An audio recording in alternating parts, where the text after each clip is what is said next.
Athens, Greece, 2,000 years ago. The Symposium, also known as a drinking party,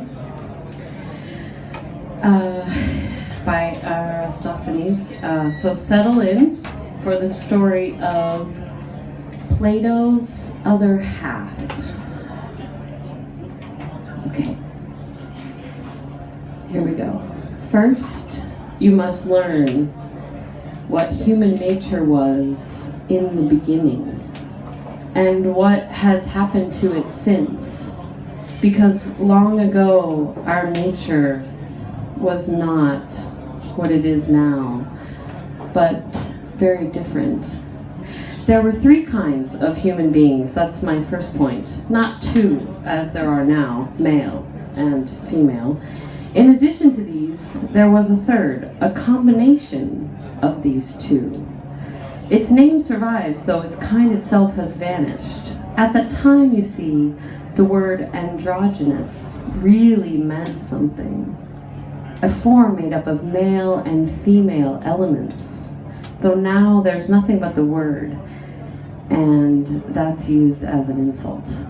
My second point is that the shape of each human being was completely round, with back and sides in a circle. They had 4 hands each, as many legs as hands, and 2 faces, exactly alike, on a rounded neck.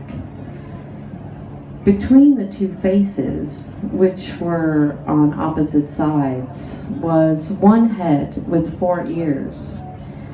There were 2 sets of sexual organs, and everything else was the way you'd imagine, from what I've told you.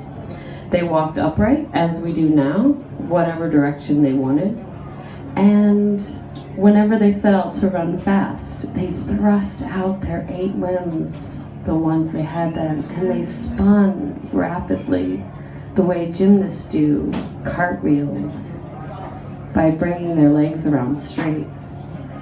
So now here's why there were 3 kinds, and why they were as I described them. The male kind was originally an offspring of the sun, and the female of the earth. And the one that combined both genders was an offspring of the moon, because the moon shares in both. They were spherical, and so was their motion, because they were like their parents in the sky. In strength and power, therefore, they were terrible, and they had great ambition.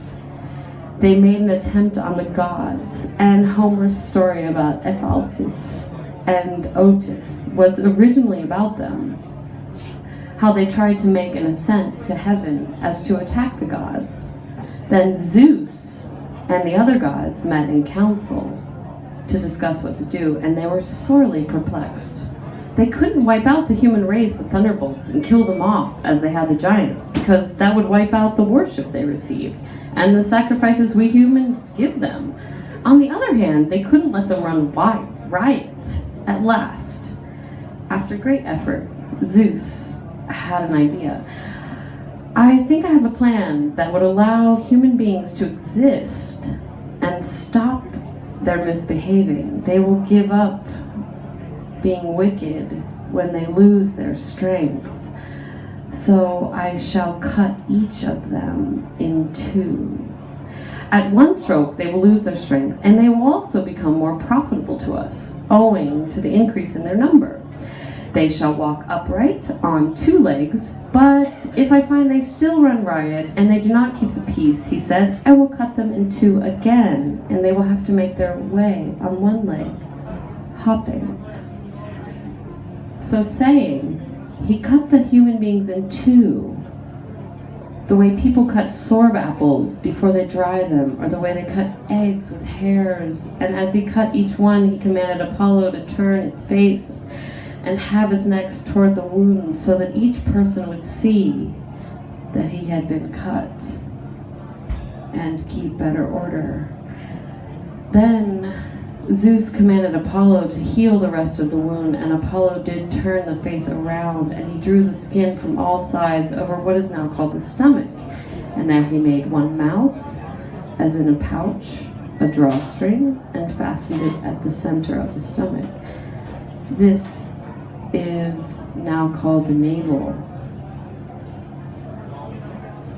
Then he smoothed out the other wrinkles, of which there were many, and he shaped the breasts using some such tools as shoemakers have for smoothing wrinkles out of leather on the form, but he left a few wrinkles around the stomach and the navel to be a reminder of what happened long ago. Now, since their natural form had been cut in two, each one longed for its other half. And so they would throw their arms about each other, weaving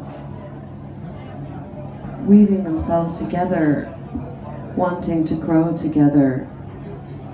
In that condition, they would die from hunger and general idleness because they would not want to do anything apart from each other.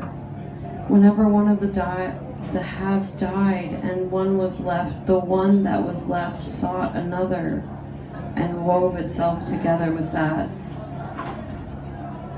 Sometimes the half came from a woman, as we'd call her now.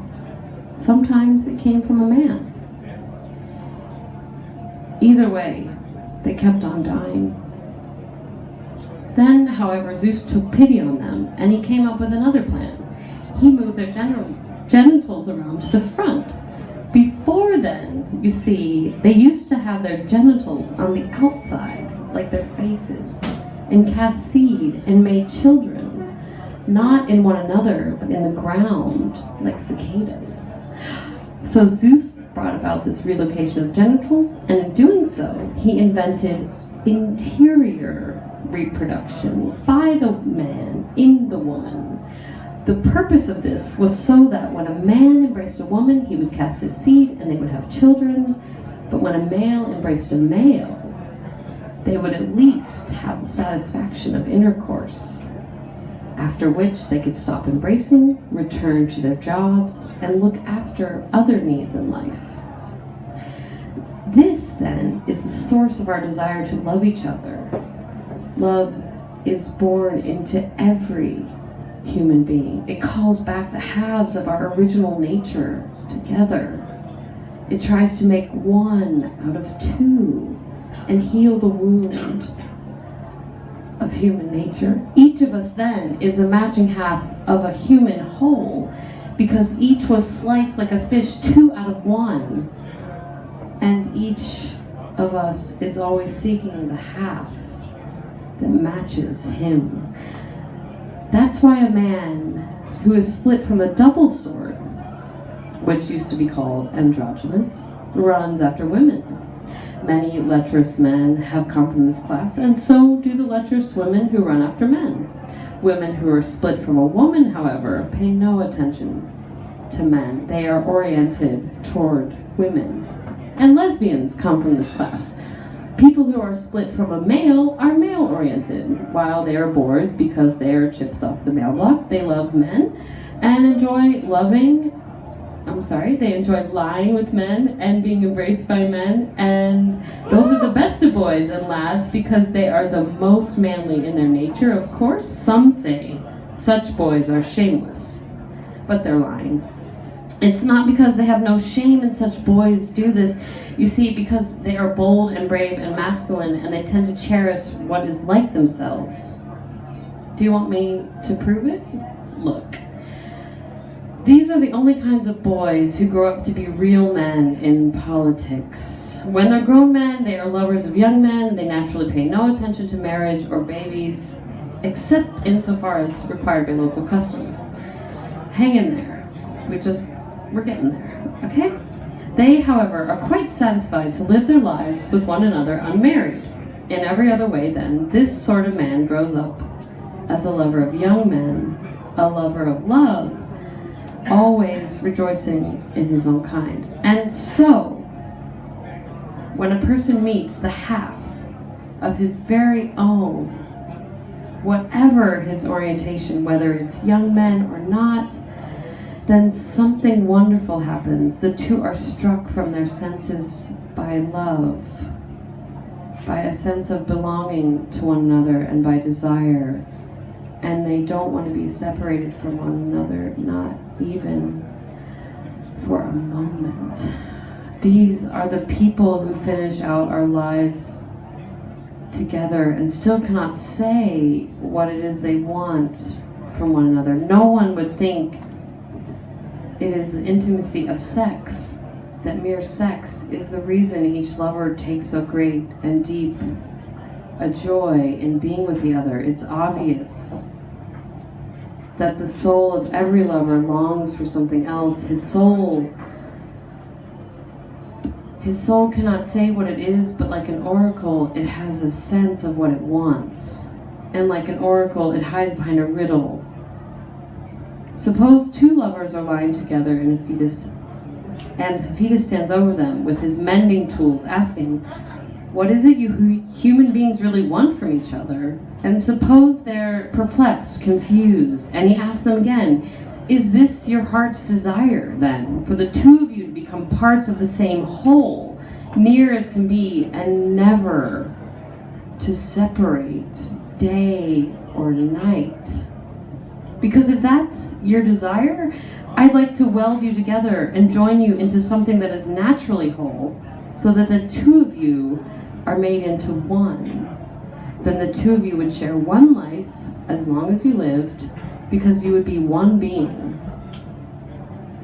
And by that same token, when you died, you would be not two in Hades, having died a single death.